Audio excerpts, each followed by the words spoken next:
আমরা শুনবো doctor Anasua Chatterjee, Assistant Professor, Ramkrishna Saroda Mission, Vivekananda Vidya Bhavan,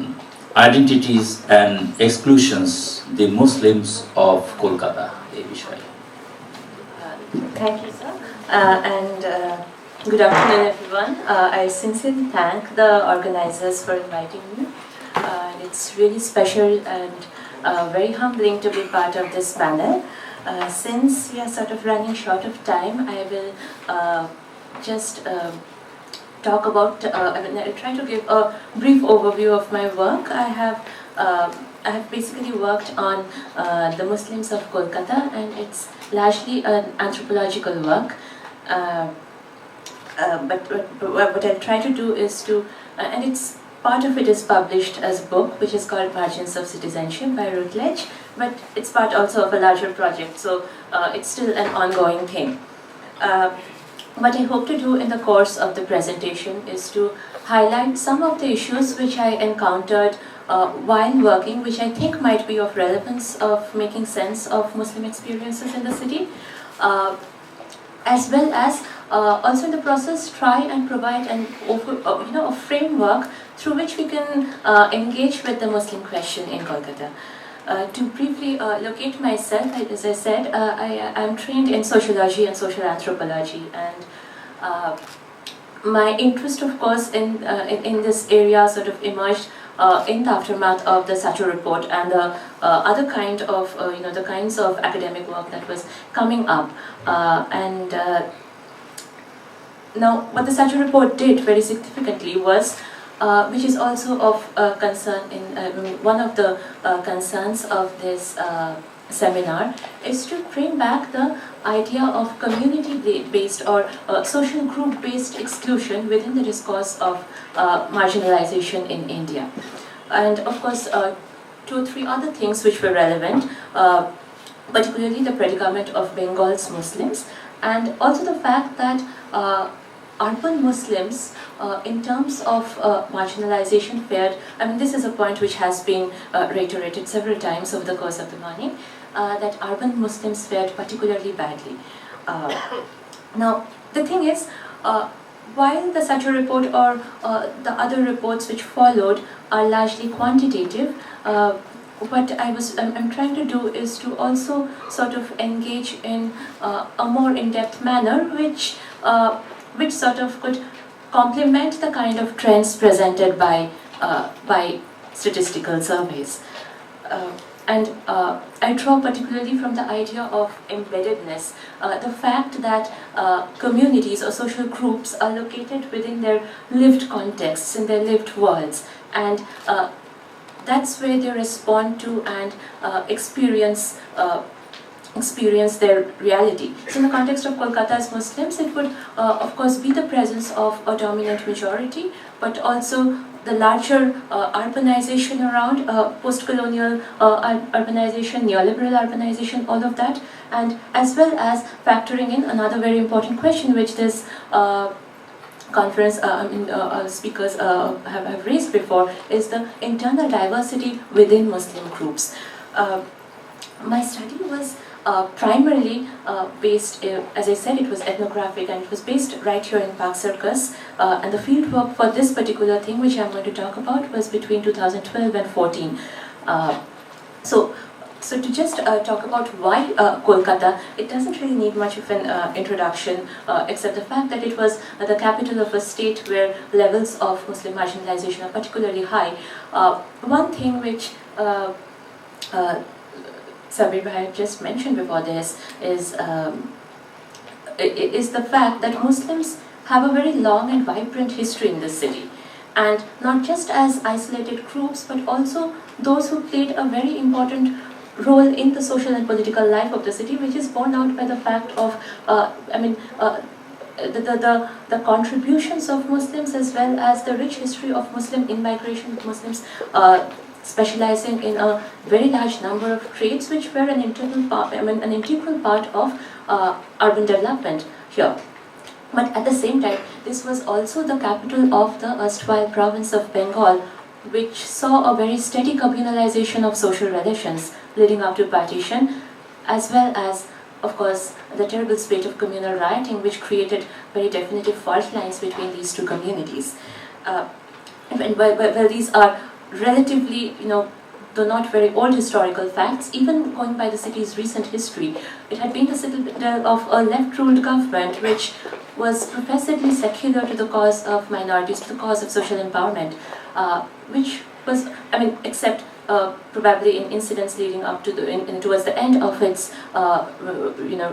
rule in the state. Which was also why perhaps Kolkata, if one looks at an India-wide perspective, Kolkata was, it is for long thought of as a place which is somewhat safe for Muslims compared to many other cities elsewhere in the country. Now, then what accounts for the predicament of Muslims here? That was these are some of the factors which makes for a case as to why we should perhaps be engaging with the question here. Now, as I said, that my work is ethnographic and it is largely based on narratives, which I cannot really read out in terms of evidence to substantiate what I'm saying, but it's available, and maybe later I can quote if necessary. But I'll be just talking about some of the main findings or arguments.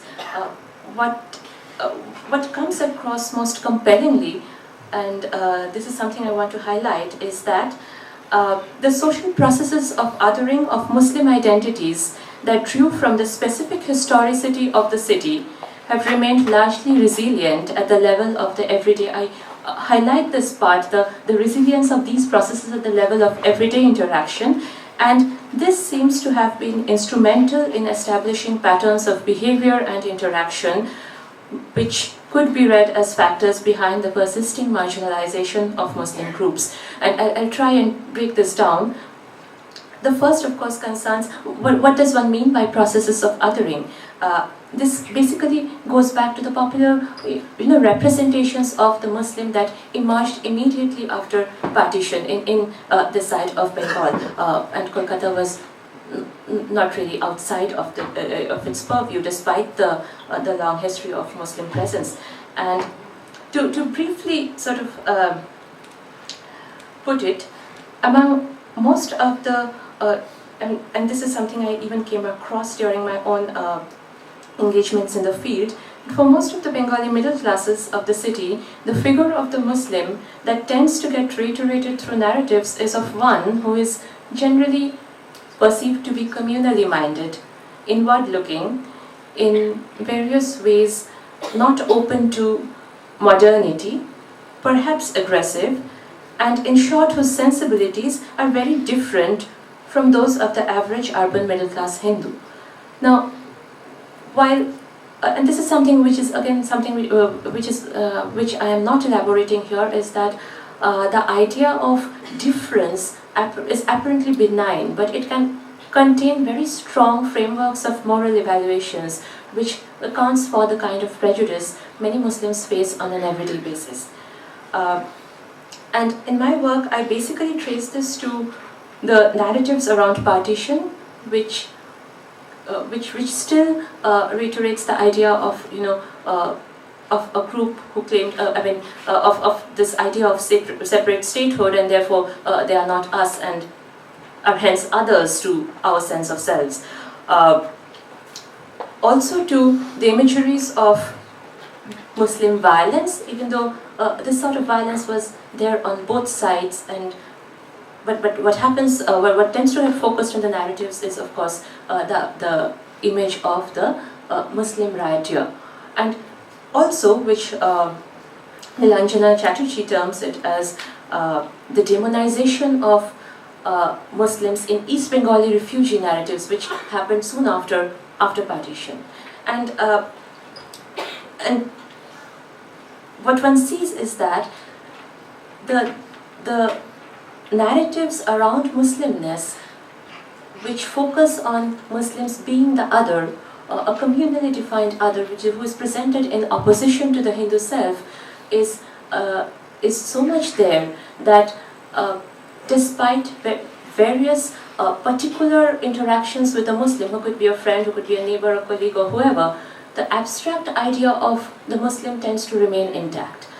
and which is something which could probably explain why it is still difficult for a Muslim to find a house or to buy a property in a more sort of quote-unquote mainstream area of the city, because then in every other indicator of identity of that person sort of gets collapsed into one externally imposed Muslim identity. Secondly, just go to the second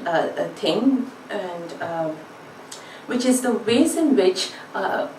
this kind of othering has remained resilient, and I focus particularly on the idea of spatial segregation. The fact that most of Kolkata's Muslims, and this has been pointed out by historians and anthropologists as far back as the 1960s, that they live in specifically defined areas, even though these are commonly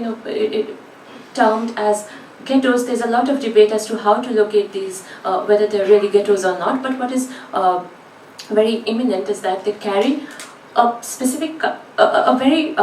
obvious sort of negative ascription, and to that extent are very different from the colonial,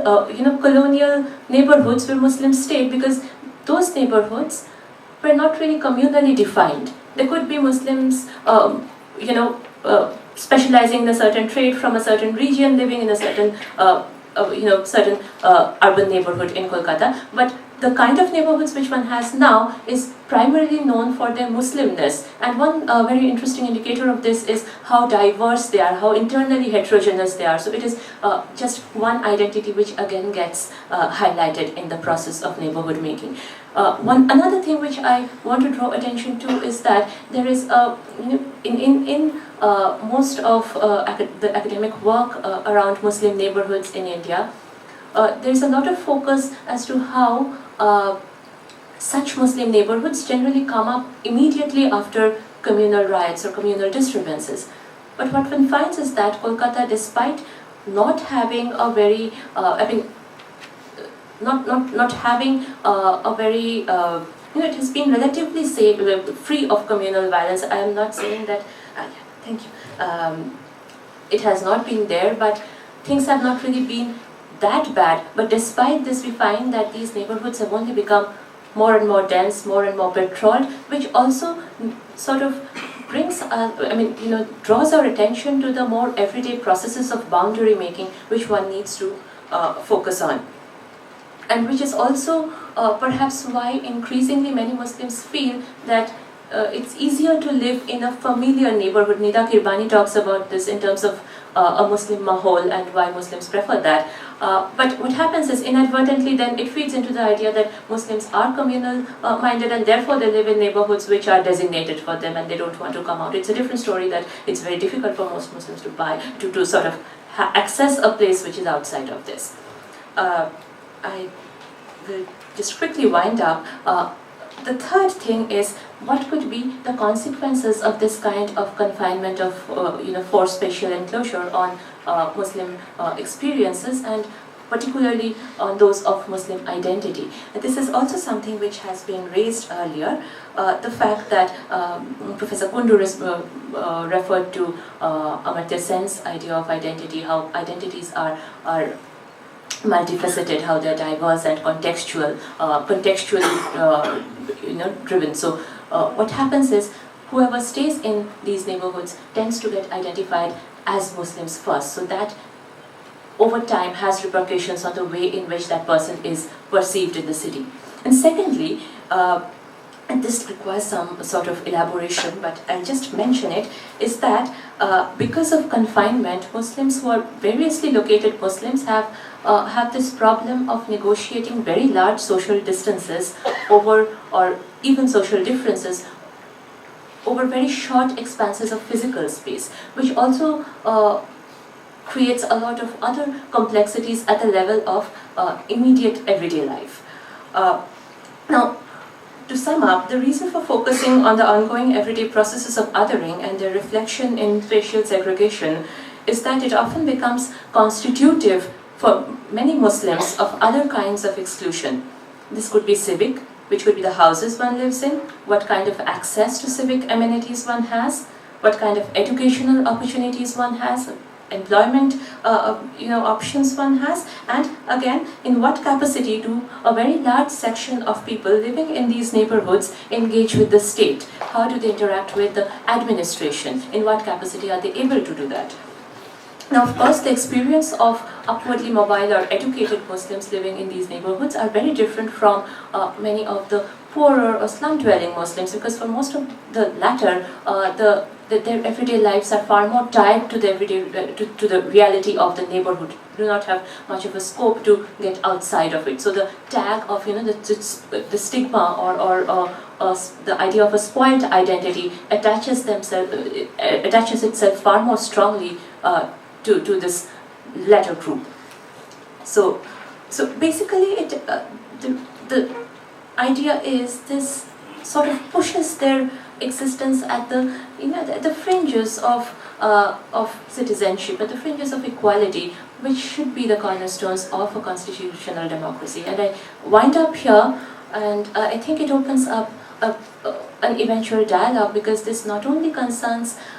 one particular social religious group, but also pertains to a larger issue of inclusion within a democratic setup. Thank you.